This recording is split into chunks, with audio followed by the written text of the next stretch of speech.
I know people like to say, well, Hezbollah attacked the barracks in Lebanon back in 1983. Well, actually, that wasn't Hezbollah. That was something called the Amal militia that had split from Hezbollah because Hezbollah was too close to Iran. And besides, the idea that anybody's going to bring up an attack from 1983 to justify starting a war in 2008 ought to be insulting enough to us. You might remember how they talked about, well, Saddam gassed the Kurds with our satellites and our weapons and our money during the war that we paid for against Iran, and so that's why we had to invade him in 2003. They're trying to pull that again. Just real quickly, Hezbollah is simply a reaction to the Israeli invasion of Lebanon in 1982. There was no Hezbollah until Israel invaded and occupied Lebanon. Hezbollah is the local Wolverine militia that grew up to oppose that, period. It's as simple as that. And Hamas was actually created by the Mossad in the first place in the late 1970s to be a conservative religious alternative to the secular commie PLO of Yasser Arafat.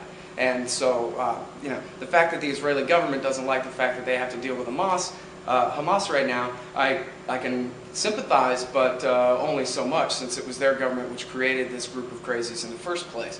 The reason Hezbollah is so much more powerful in Lebanon now than they were is because in 2005 the United States insisted that the Syrian army leave. The Syrian army that was there at the invitation of America from the time of the first Gulf War, and based on the assassination of Rafik Hariri, which cannot be credibly pinned on Syria, the United States administration and the war party basically beat the drum and through the United Nations forced the Syrians to withdraw their occupying force from southern Lebanon, leaving a massive power vacuum that was filled by Hezbollah. Of course, so, right, all this is your fault and all this is your responsibility to take care of, right? The same thing with Hamas. The Bush administration, the Israelis said, well, we should not have to deal with the PLO, the Fatah movement, because they're not democratically elected.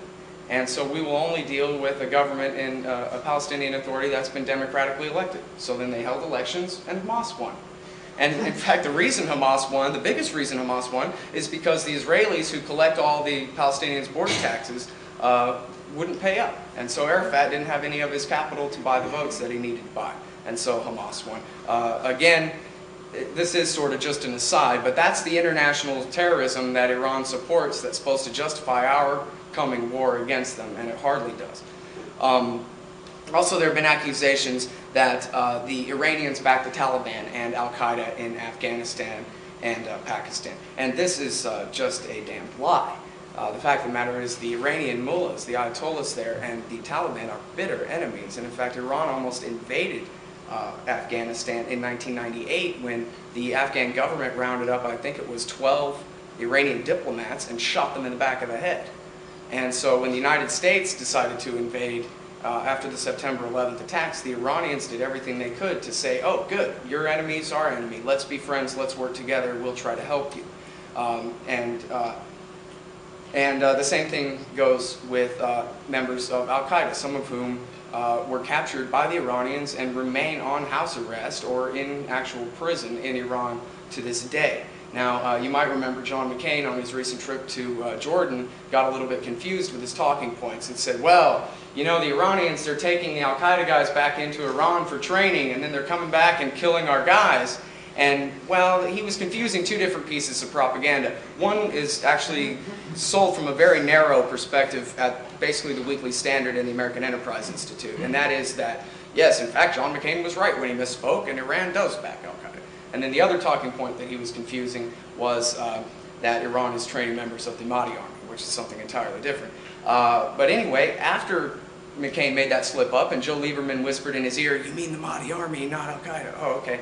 Well, the Weekly Standard guys came out and said, no, John McCain, you were right the first time when you misspoke. Yes, indeed, Iran backs Al-Qaeda. Well, what's their evidence of this? Nothing. There are Iranians in prison in Iran, but therefore there's Al-Qaeda in Iran.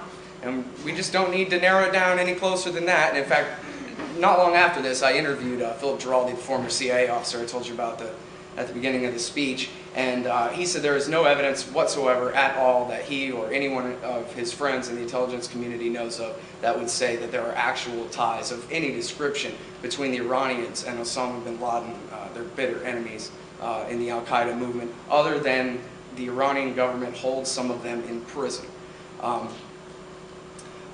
So there's that, and oh, as far as the actually backing the supplying weapons to the Taliban for their fight against the American occupation in Afghanistan, Gareth Porter noted last year that both Secretary Robert Gates and General McNeil denied flatly, he said last week, that there is any evidence linking Iranian authorities to those arms. He told a press conference on June 4th, "We do not have any information about whether the government of Iran is supporting this, is behind it, or whether it's smuggling, or exactly what is behind it."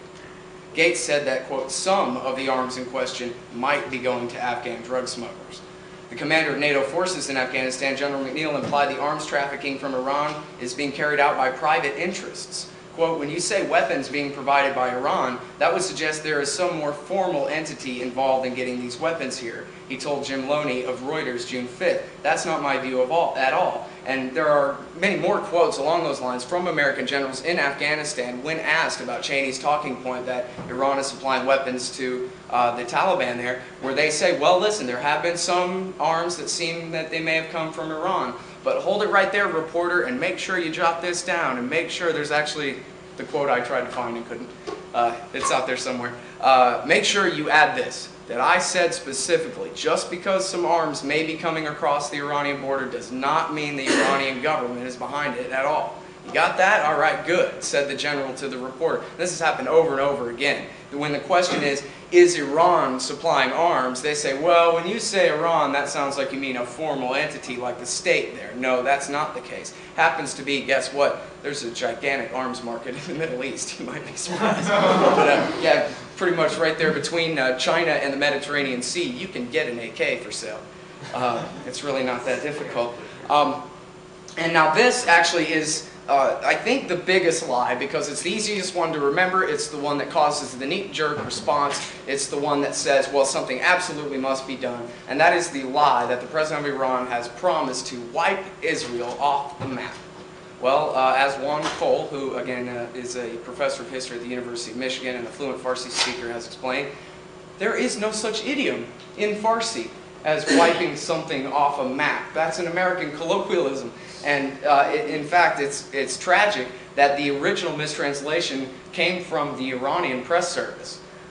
They originally put out the bad translation. It got picked up by the AP, by BBC, by Reuters, and now we all know, quote unquote, that Iran has pledged to wipe Israel off the map in no uncertain terms.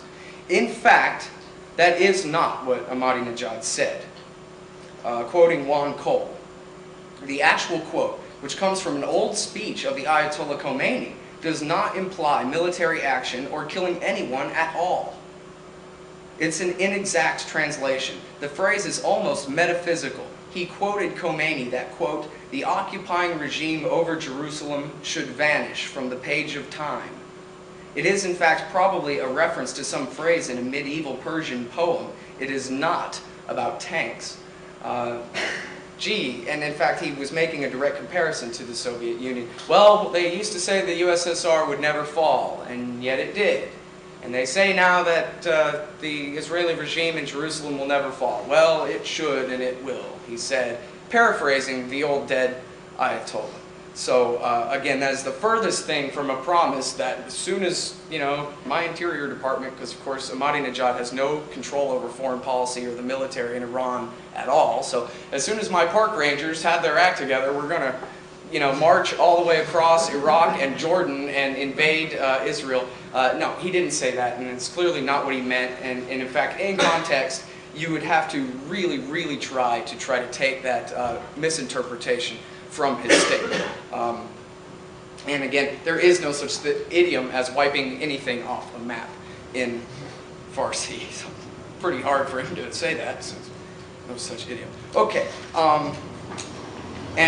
so this brings us to the nuclear program, which is the big deal. And by the way, how much time do I have, Norman?